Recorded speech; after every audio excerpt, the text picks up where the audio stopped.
I nearly ruined it then. I didn't put the audio on. Hello, everybody, and welcome to the United Stand. I'm Mark Goldbridge, and this is your latest Manchester United transfer news with audio. Lots to talk about on the show this morning. I mean, look, it's pantomime season, even though it's not Christmas. Manchester United being linked with the likes of Sander Berge, Fofana, Andre, Gomes, Peter Andre. I don't know. Look, Man United doing what, maybe the press doing what we thought would happen. But the honest truth is, got a very interesting summary of what the French reports are saying about Man United pulling out the Ugarte deal. And they generally think that Man United are right and that the deal might not be off because PSG should come back and lower the price. There's also talk of Jadon Sancho being in talks with PSG, which we'll talk about as well. Also, what's happening with Wan-Bissaka? He's not pushing for a move and wants Manchester United to pay off his wages. What a surprise there. So, all in all, it's not going as well for Manchester United in this summer transfer window as maybe we thought it could have done a month ago. They need to get the burners on here. They need to turn this around because you can't go from Ugarte to Sander Berge and you can't go to Wan-Bissaka not leaving because you don't want to pay his wages off. It would be very, very, very disappointing and very, very what's the word? It just wouldn't be what we're looking for at Manchester United, would it? Sorry, there was a problem with the volume there, but we've had a few audio problems this morning, but we fixed them, which is the main thing. So let's start off with where we're going. Manchester United are in talks with Sander Berge, according to The Athletic. He is seen as an alternative to Ugarte. Sander Berge, the relegated midfielder from Sheffield United and Burnley, is now going to solve Manchester United's midfield problems. And that ends the lesson, really, doesn't it? I mean, I've seen some stuff on social media trying to find his stats, pull them out and make out that he's good. But, yeah, he's not good. Like, he's not good. Like, I'm not saying he's the worst player in the world, but if you're going from Ugarte to Sander Berge, I would say even Fulham didn't look at Sander Berge. So, you know, they're replacing Palhinha and they're not even looking at Sander Berge. So, Sugar says it's a smart signing. You've got the word smart confused with shit, mate. It makes me want to throw up. It's crap. It's absolute shit. And if Man United are going from Ugarte to Sander Berge, then we're fucked, basically. I wouldn't say he's a Norwegian McTominay bitter, but it's just not good enough. It's just simply not good enough to go from Ugarte from PSG to Burnley Sander Berge. It's just not, that's not what a team that wants to get into the top four and challenge for titles in the next couple of years should be doing. It's just not good enough. It's the same as going for Amrabat as a replacement for Ugarte. It's just not good enough. One player I think is quite interesting, and Ben Jacobs mentioned him last night, is João Gomes at Wolves. Now that's better, still an element of risk, but better because he is all action. He's very used to playing in a style of football that's about possession and moving the ball, quickly. I'm not saying it's perfect, but I'd understand that a little bit more. Fofana has been mentioned as well from Monaco, who apparently is going to go to Italy. Are we going to just hijack every Italian club's transfers? Again, I think he's got his limitations defensively. I think he's good on the ball, but I don't think he's somebody that's going to play as a holding midfielder for Manchester United. I think he's more of an 8, maybe a pivot player. Rabiot we've spoken about as well. I just don't think it's good enough for Manchester United to go from Ugarte to Sander Berge. And look, it's an opinion show. If you get excited about Sander Berge, you probably think you're better off playing GTA 5, Grand Theft Auto, and you've got a Ferrari on your drive, and you think because your neighbour's got a real one, you're the same. You're not the same. You're playing a computer game. He's got a real car. His real wife is better than the one you've got on Grand Theft Auto that's not real. They're computer generated. There's levels to this game. Sander Berge is not as good as Ugarte, and Sander Berge is not a midfielder that is going to take us to the heights that Sir Jim has mentioned in numerous interviews about making Manchester United the greatest club in the world. That's not going to happen. So, yeah, it's just not going to happen. Not going to happen at all. So, if that is... Look, if you are on this Tuesday morning happy with Sander Berge, fine, tell me. But I'll tell you what, you better get up earlier in the morning because I don't piss about on this sort of stuff. Let's have a look at the stats for last season. I've taken Sander Berge, João Gomes, Amrabat, Ugarte, Fofana, and Andre, who have been linked to from Brazil. So you can come in with your Sander Berge loving, but you better fuck off because you're about to get sat down right now. Let's have a look at the key things that are going to be really important for Manchester United's number 6. So let's start off with successful defensive actions last season per game. 12 for Ugarte. 12 for Ugarte, and he wins 60% of his defensive duels. So Ugarte is having 12 successful defensive actions per 90. Sander Berge is 8. João Gomes of Wolves is 11. Amrabat is 8. Fofana is 6. And Andre at Fluminense is 6 as well. So Ugarte is an absolute defensive beast compared to every alternative we are looking at, apart from João Gomes at Wolves, who actually is quite good as well. Aerial duels is the only thing that Sander Berge beats anybody at. Surprise to fucking... Yeah, I mean, here we go again. Let's buy somebody because they're tall. So, yeah, that's where we are with that one. Interceptions per 90, 4.4 for Ugarte, 4 for Fofana, 4 for Andre, 3.3 for Amrabat, 3.2 for João Gomes, and 4 for Sander Berge. And then passing, let's have a look at passing. Passes per 90, 51 Ugarte, 56 Fofana, 61 Andre, 52 Amrabat, 37 João Gomes, 42 Berge. So Berge and João Gomes are very low on the passing as well. So I mean, all those players really... The reason I wanted Ugarte is because I think that Manchester United midfield needs a real workhorse in there. And I think that where I will say is Ugarte is not Zubimendi when it comes to the ability to take the ball off the back four and pass between the lines. I think that Ugarte probably isn't that, and that's why Luis Enrique at PSG wants to change him. But he is a defensive monster. He does get around the pitch a lot. He does make a lot of tackles. And as we've seen with Man United, we get broken on quite a lot. It's really important that we have a mobile number 6. I don't think people watch Man United enough and realise what our biggest problem is. When we get played through the press, people get at our back four. And it can be a little bit haphazard. And when you've got people like Casemiro, Harry Maguire, Johnny Evans, Victor Lindelof, with people running at them, they're a bit uncomfortable because they're not the most mobile. So you want people like Yoro, Martinez, Ugarte, you know, people who are mobile and tenacious, who are more than capable of dealing with people running at them. Sticking Sander Berge in there, who's about 9'2" and slow, worries me because he's going to get run past very, very easily. So, look, it's coming in from The Athletic, so we've got to take it for what it is. But The Athletic are saying that Manchester United have begun talks with Sander Berge. So we've got to be very, very, careful about what we read and what we take in. But apparently this morning, Manchester United are in talks with Sander Berge. Now, some people are saying, why are you saying the Ugarte deal might be back on? Well, I've taken a summary of what some French outlets are saying about Ugarte and Manchester United pulling out. Generally, there is the reaction in France to Manchester United pulling out of the Ugarte deal has been met with intrigue and surprise, I suppose. But Paris fans have written this. It was to be expected. The asking price by the Parisian club is quite high for a player who has not really impressed this year. They also suggest that United withdrawing may simply be an attempt to put pressure on PSG to drop the price. And in terms of Ugarte's future, they say he could stay, which would not be so problematic in itself. He would probably not have too much playing time, but in football, everything goes by very quickly. So that's from Paris fans.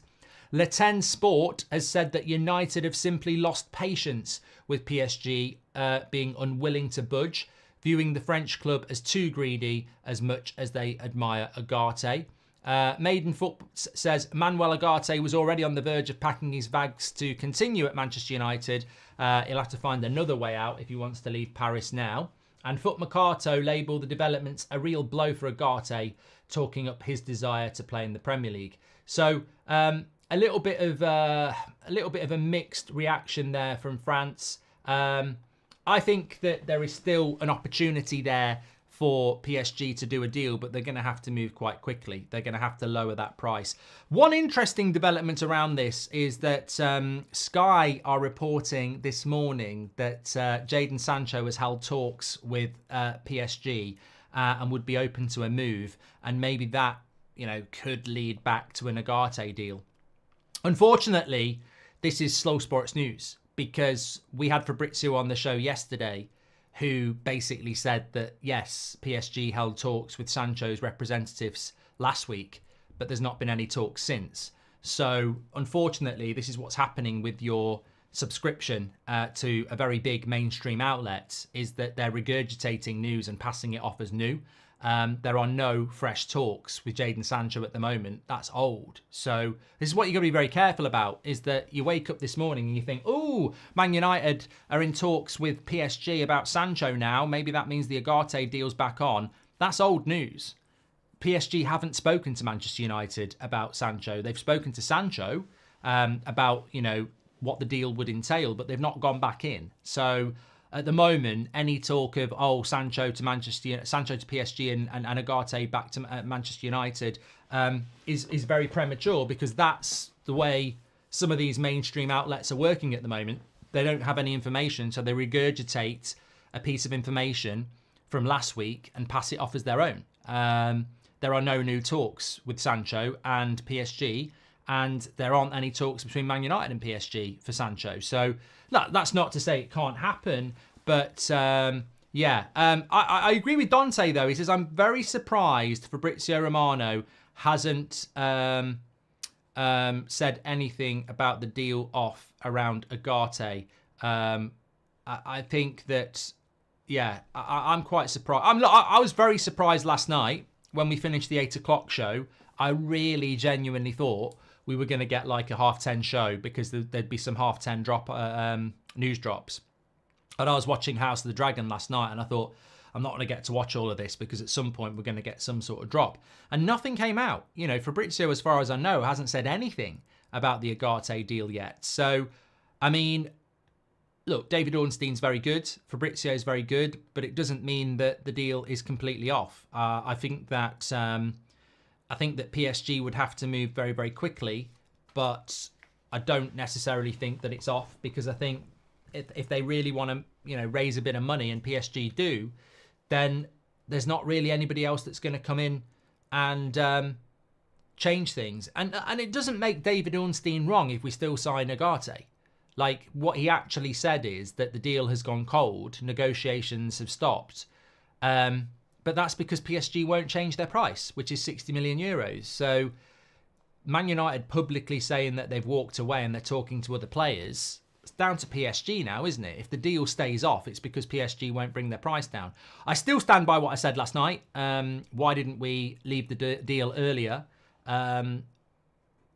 We play Fulham very, very soon. And also, reading the comments last night, a lot of people were saying, why do you keep talking about Fulham? We've got Man City on Saturday. It's not like Man City at Wembley isn't important. A lot of people will be watching it, and if we get absolutely hammered, it's not like the press and the call-ins aren't going to start saying Ten Hag out, like they will. So there is that element to it as well. Isaac says, I'm hoping these pivots are scare tactics for PSG.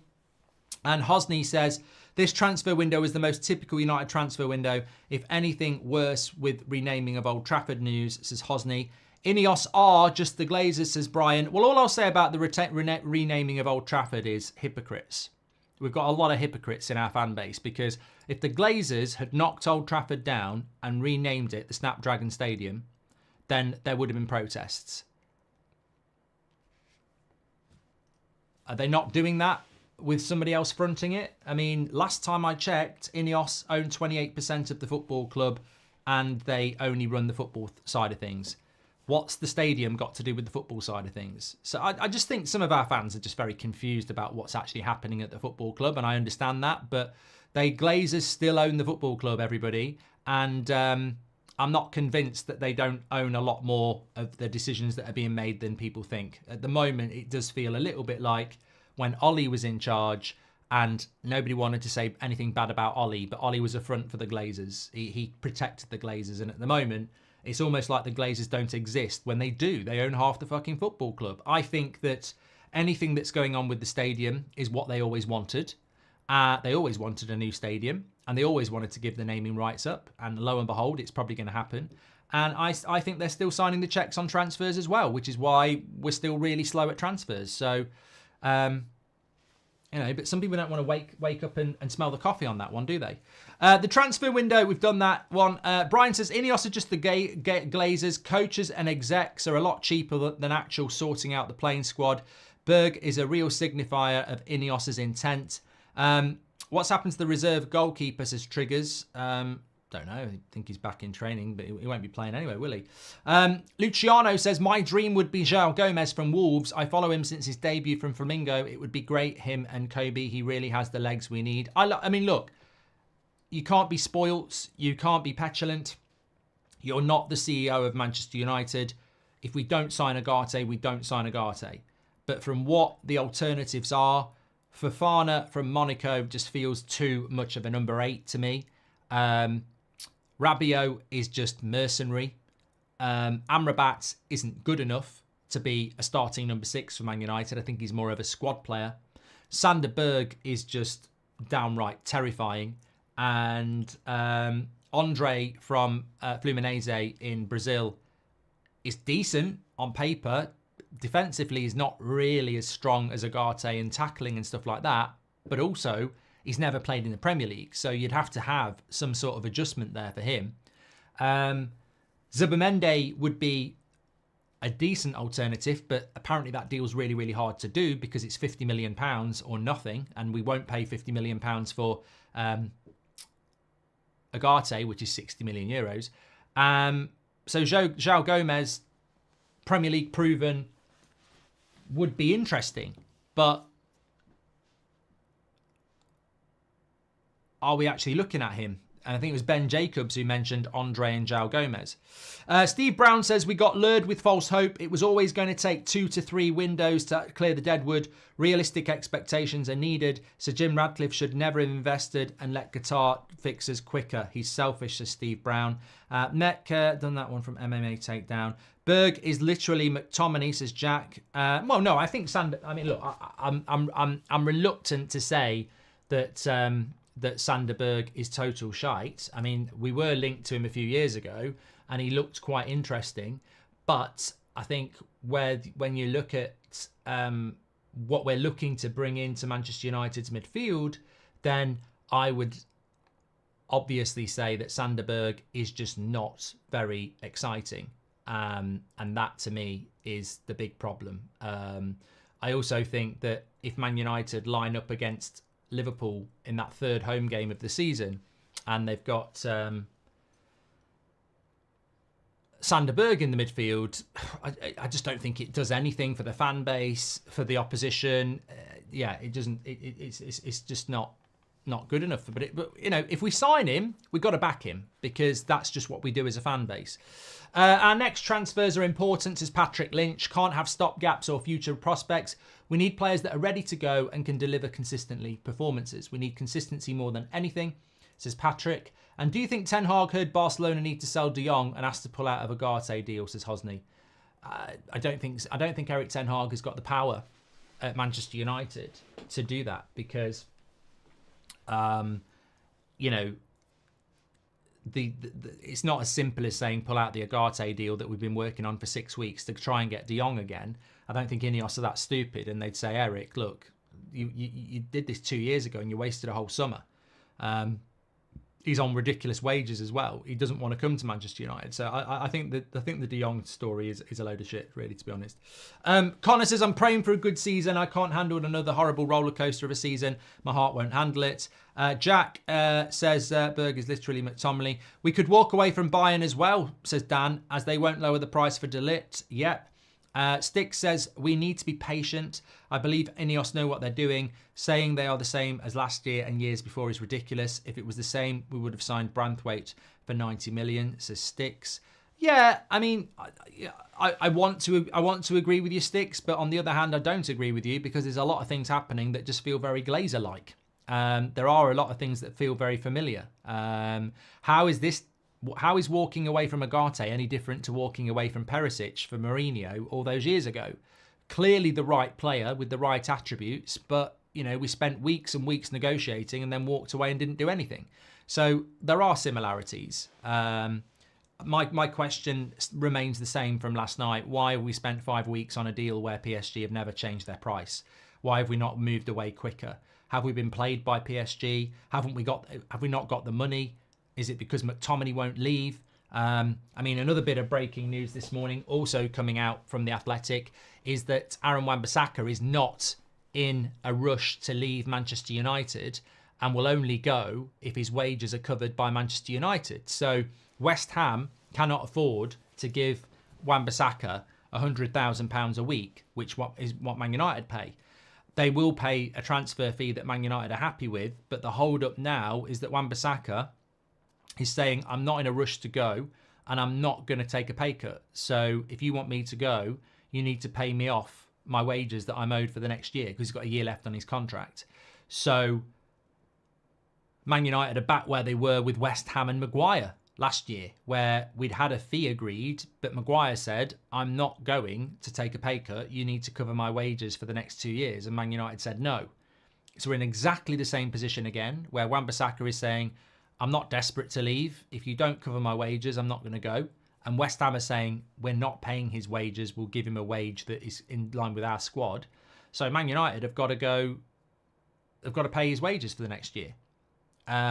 Will they do it, or will they go like they did with Maguire? We're not going to do it. Now, that's a big decision to not pay it, because that's basically saying, here's a player we want to sell, but we're not going to pay him off. And you've got to pay him off. You have to pay him off. A lot of people are saying, yeah, you've got to do that, but you have to, because if you don't, you're stuck with a player that you're only keeping because you're poor. But we've done it before. I just worry that financially United are not in a great position. I think that's where I am with it. I do worry that financially we're just not in a good position, which is why we can't get the Bayern deals over the line, and it's why we can't get the Ugarte deal over the line, because we can't sell, and it's impacting how we buy. I think we're in a very look. In some ways, it's not what we want, but we're in quite an exciting period now, because where are we going to go next? For so long, it was sort of like, when will Ugarte happen? Whereas now it's like, probably won't happen. So where do we go next? I mean, we can go to Zubimendi or João Gomes, and I'll go, that's not too bad. We can go to Sanderberg, Rabiot,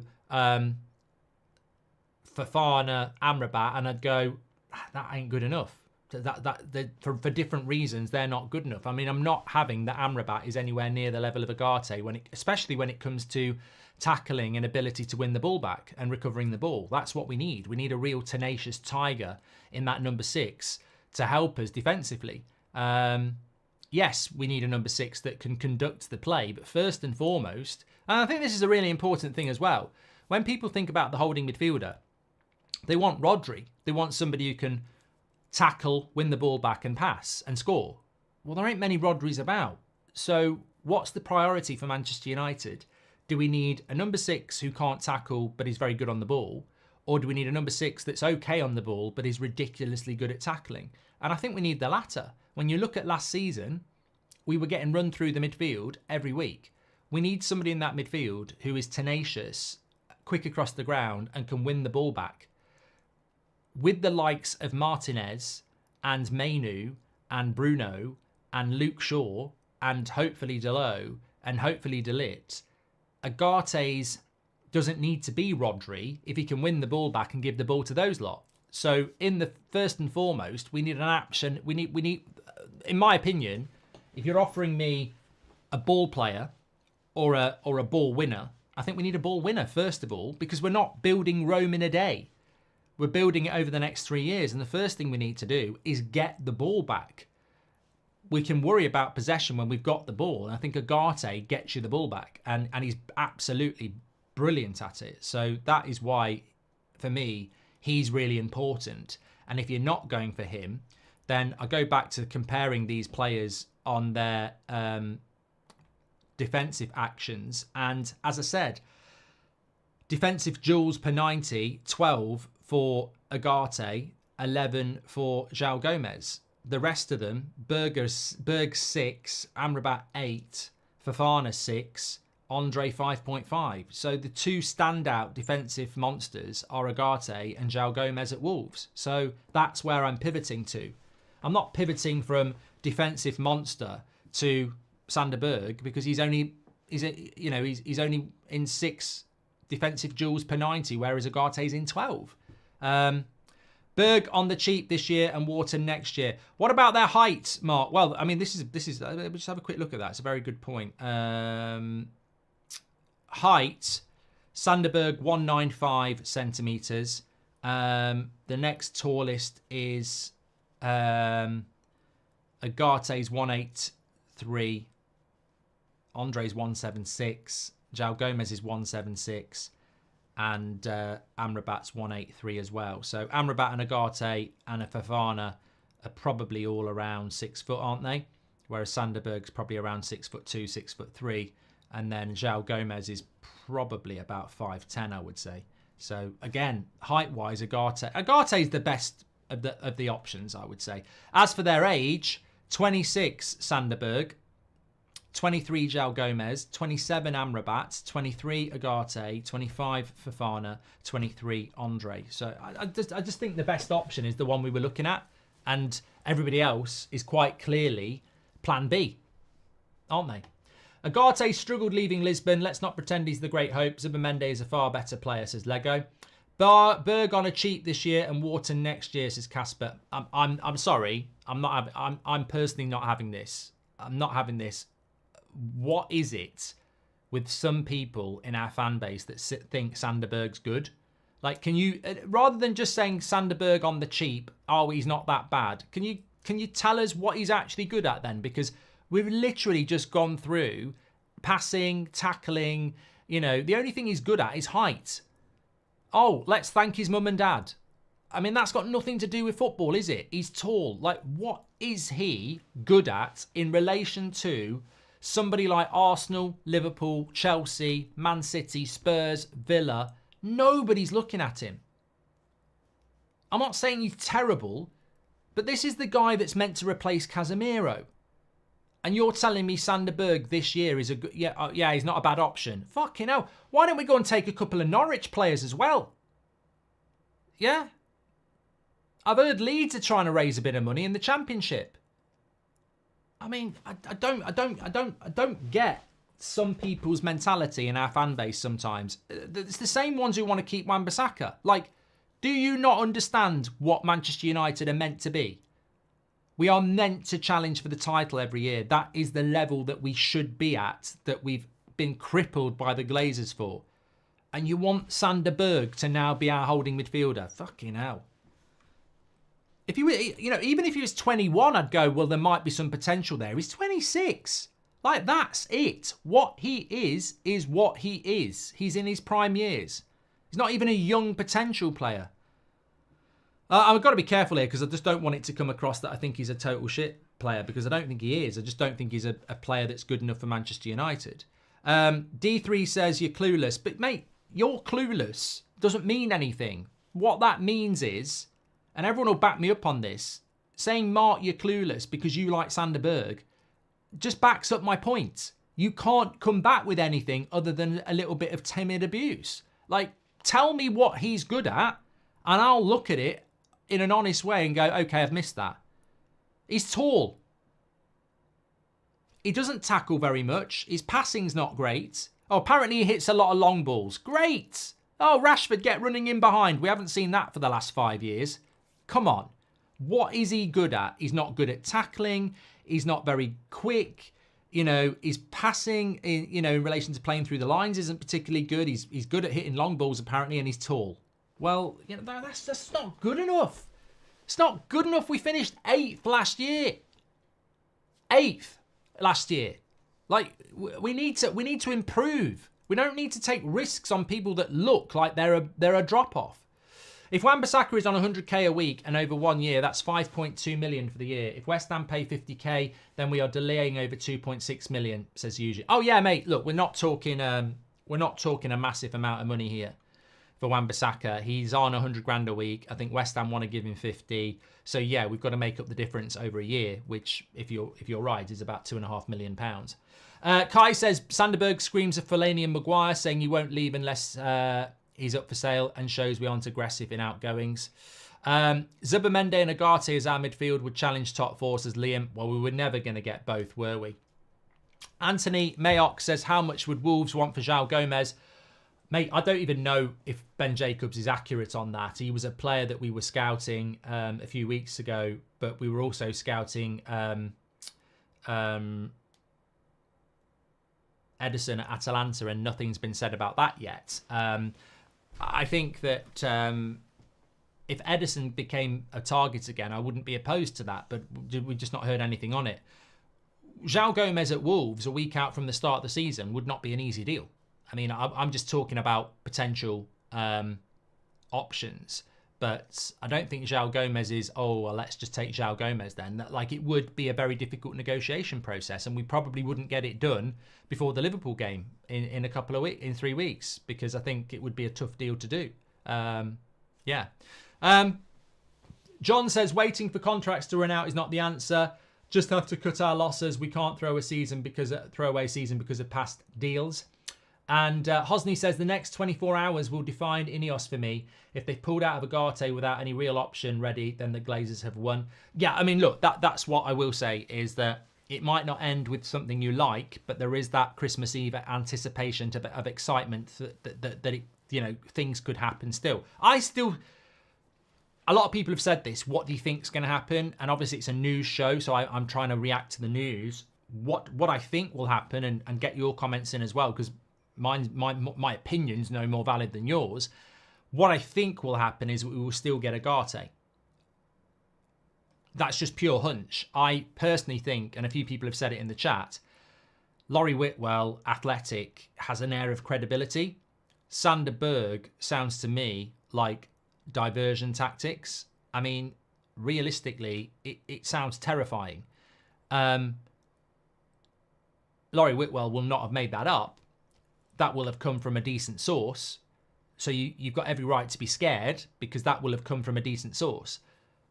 But is that decent source playing a game where it's like, we are genuinely going after a player that we've got no intention of going for to try and get PSG to move? So I just don't see how you can go from Ugarte to Sander Berge. But there'll be a credibility to that story. It's just what that story's there to do. Is it there because we're genuinely in talks with Sander Berge, or is it there because we're just basically saying to PSG, we're talking to other players, are you going to lower the price? So I think the next few hours are very interesting. It's very notable that Fabrizio's not said anything yet. And I mean that, knowing Fabrizio, I would say that's because there is no definitive.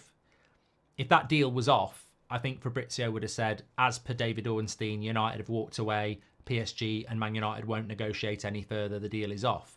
I feel like even what David Ornstein said last night was like, Man United can't do a deal because PSG won't do a deal. They're now looking at other options. If PSG pick up the phone and go, let's do something, then I think United will be straight back in. So I think the next few hours are key. And it will depend on how quick, like Hosni says, it really depends how quick Man United move, because we have moved quite quickly before from Branthwaite to Yoro to De Ligt. If we move towards a Berge and we put an offer in and Burnley say yes, well, he's coming in. That's it. It's over. So PSG can play. They can think we're playing games, but once we've bid and moved on to somebody else, then then PSG lose out. But my personal opinion is that we will still get Ugarte. I have not heard enough yet to make me think that deal's off. Would Martinez as a CDM work if we had signed Branthwaite, says Britace? I mean, I'm not here to talk about fan theories. I mean, Martinez could probably play as a holding midfielder, but Ten Hag has said it twice as Man United manager that that's not what he wants to do. So, yeah, we're not going to do that, and I don't think that was ever the plan to do that. You've previously said that you want Man United to make niche signings and use the South American market, and now that we do, you complain. Make it make sense, says Toby. Can somebody make Toby make sense? What are you talking about? Sander Berg's not from South America, mate.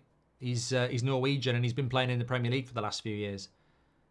I don't know what you're talking about. It's amazing how some people are compelled to write a super chat about something that is just not happening. Toby, we do need to operate in the South American market because that's what a lot of clubs do. It's what Ajax do, and I think it's what Manchester United want to do. I mentioned Andre, but that's very different. When we're talking about the South American market, we're talking about, like what Chelsea have done with Anselmino, the 18-year-old centre-back. That's what we need to do. We need to operate in the South American market and start bringing through the talents like Inter Milan do, like the Portuguese clubs do, like some Premier League clubs do now. So, yeah, that's what I mean by that. In relation to Andre at Fluminense, I think that's a dangerous deal to do for £35 million and bring him into our midfield to replace Casemiro at 23 in a very important season. Because he's been linked to us by Ben Jacobs. That's a very different thing to what you're saying. I'm just saying I wouldn't take Andre from Fluminense for £35 million to replace Casemiro because he's never played in the Premier League before and it's a big, big parachute jump in. I'd bring him in and Ugarte and I'd sell McTominay and Casemiro and let him have the time to adjust. But I wouldn't bring him in as the Casemiro replacement now as an Ugarte alternative because I think that's a big risk and it's not fair on him. If we're looking at Berge, it's so deflating, says James Cave. I'd be more excited by a cheaper option from somewhere else like Fofana or Varela from Porto. Rory, thanks for your super chat. Halvard says, I'm Norwegian. Haaland, Odegaard and Berge are at the same level. He is a Rodri. He's extremely quick. Take care of the ball. Go through the lines. Yeah, you're pissed. West Ham need to get 100k a week for a top 6 starting right back is good. Cheapskate, says Ross. Glazers are running the show. I'm absolutely certain, says Sugar. Thank you very much for that. And I have got some other bits of news to come through on this morning. I've lost my bit of paper. Bloody idiots. No, I don't know what I've done with that. Oh, there we go. It was the wrong way around. Yeah, just on other news, we've obviously spoken about Sander Berge. We've spoken about João Gomes. We've spoken about Andre. We've spoken about Fofana. There are other reports that have been over the last few weeks talking about other alternatives. Obviously, Amrabat is there. Rabiot is still available as a free transfer, and Zubimendi has been previously mentioned. So, it could be somebody else in a couple of hours, is what I'm going to say. I like Rabiot. I prefer Rabiot to Sander Berge, by the way. I think Rabiot is a way better player than Sander Berge. But what I will say is that Rabiot, unfortunately, whatever you think about him, it's totally mercenary. Like, he wants 250 grand a week. And it just doesn't feel like, you put all that work in on Ugarte and then you pivot towards Rabiot. It just feels a little bit concerning to me. But yeah, I mean, Zubimendi, hopefully he stays in the equation. I quite like him. I mean, it's not breaking news. He looks like a decent signing. And secondary to that, we've always been told it'd be a very difficult deal to do because he actually does have a release clause, which is 60 million euros that we don't want to pay for Ugarte. And as we know with the release clause, you have to pay the full price. And Man United never want to pay the full price. They want to pay it over instalments. So you can see why the deal for Zubimendi is very, very difficult because you've got to pay the price up front. and he already has got a very, very big release clause. But look, I'm not going to lie to you. It's all about opinion, and everybody's entitled to one. The thought of Sander Berge in our midfield depresses me. Because one of the things we've always discussed is that if you're in a running race and you're a long way behind everybody you're trying to catch, and they're stopping off and having, you know, changing their trainers to the top of the range trainers and having a drink with all those electrolytes in it, and having a muscle massage, and then they go again, and then United are stopping and not changing their shoes, not having a drink, and not having a massage, then how are you supposed to catch up?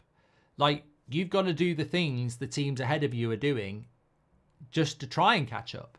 And I don't see Arsenal, Man City, Liverpool, Chelsea, Spurs going anywhere near Sander Berge.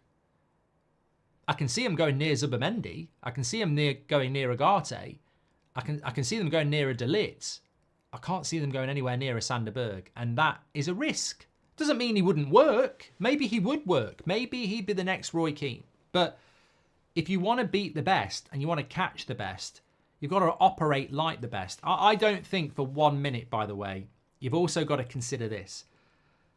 I don't think for 1 minute that Omar Barada is going to be sat there going, having spent a decade at Man City, going, let's pivot from Ugarte to Sander Berge. I just don't see it. My only concern with it is where it's coming from.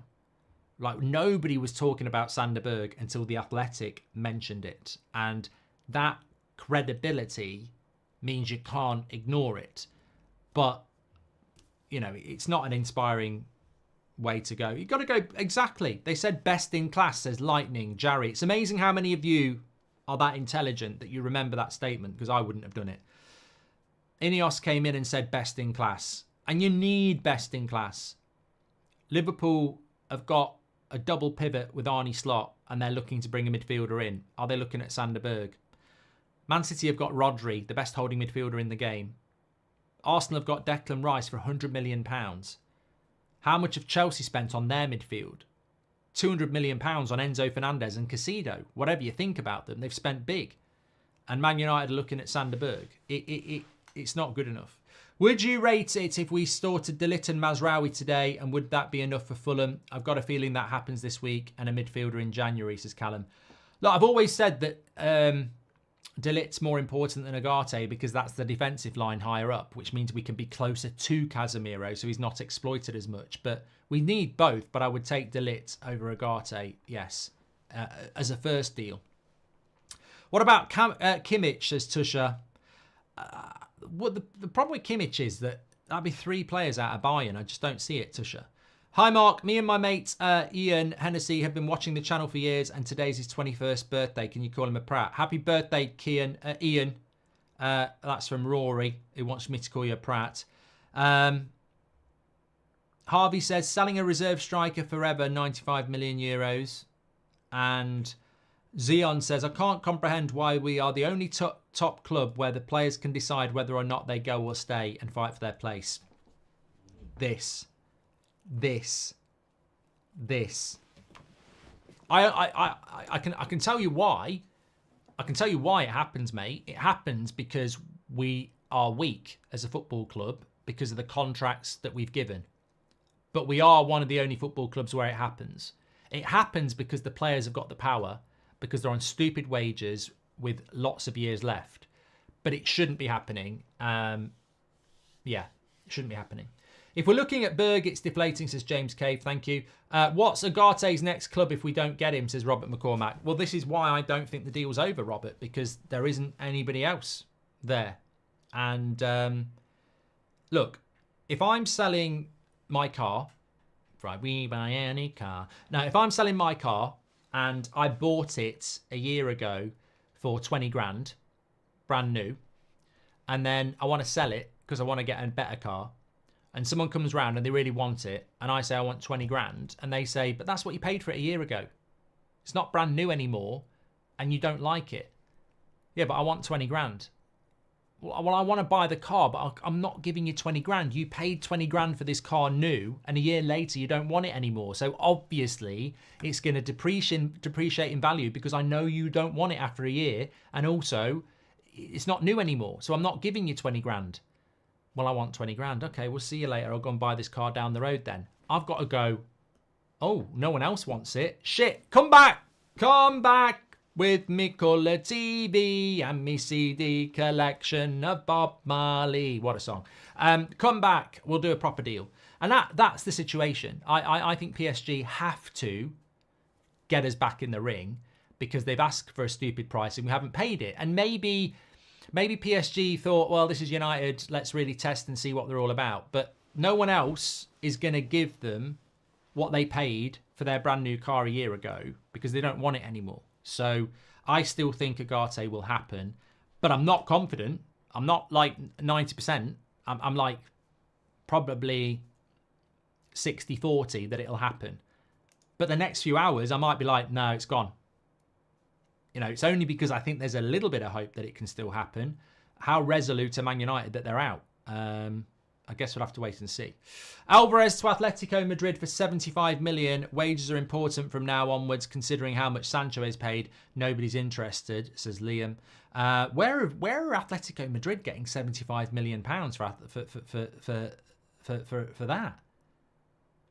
I mean, Atletico Madrid were looking at Greenwood, and they didn't want to pay 25. Where have they got fucking 75 million pounds from? Is that true? And why is it that Man City always seem to get massive fees for everybody? I tell you what, I think football's dodgy these days. I really do. I really do. You've got a club with 115 charges against them who just seem to be able to churn out ridiculous amounts of money in wages and, in transfer fees. Atletico Madrid pulled out of a Greenwood deal because we wanted 25 million, and they're spending 80 million on Alvarez. And I'm sorry, I don't see a massive difference between Alvarez and Mason Greenwood. I really don't. I genuinely don't. So where are they getting that money from?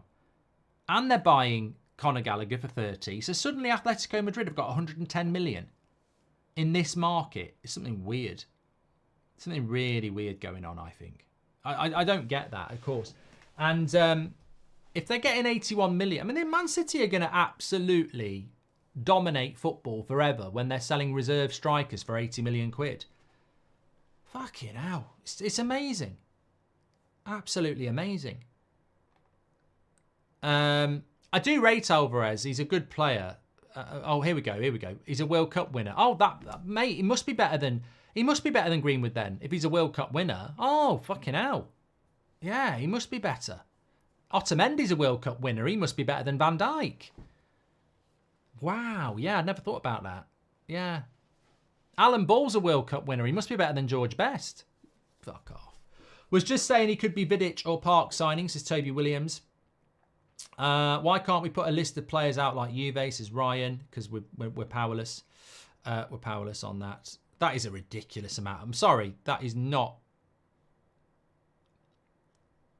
I don't know where Atletico Madrid are getting that money from. That's my point. Clubs can pay what they like, but where are Atletico Madrid getting that money from when they wouldn't pay 25 million for Greenwood? It's mad. City can sell Alvarez, but we won't sell McTominay, and still people believe we're cooking, says Sabotage. The scary thing is what Man City are going to replace Alvarez with. That's the scary thing. They've got to replace Alvarez, haven't they? So what are they going to replace him with? They're great cooks, says Free Immortal at Man City. Yeah, well, as I said last night, McTominay refusing to go. And Man United not that bothered. Mate, as fans, we have our own ideas on how to make Manchester United successful. But if Man United won't help themselves, we have to sit and just watch and observe. I mean, the fact that McTominay doesn't have to go when we get a good offer from Fulham and the club are going, you don't need to go. I mean, I don't know whether, sometimes I wonder whether we're running a football club or a charity, because mates rates just seems to be I mean, look, best in class. Apparently we're operating best in class.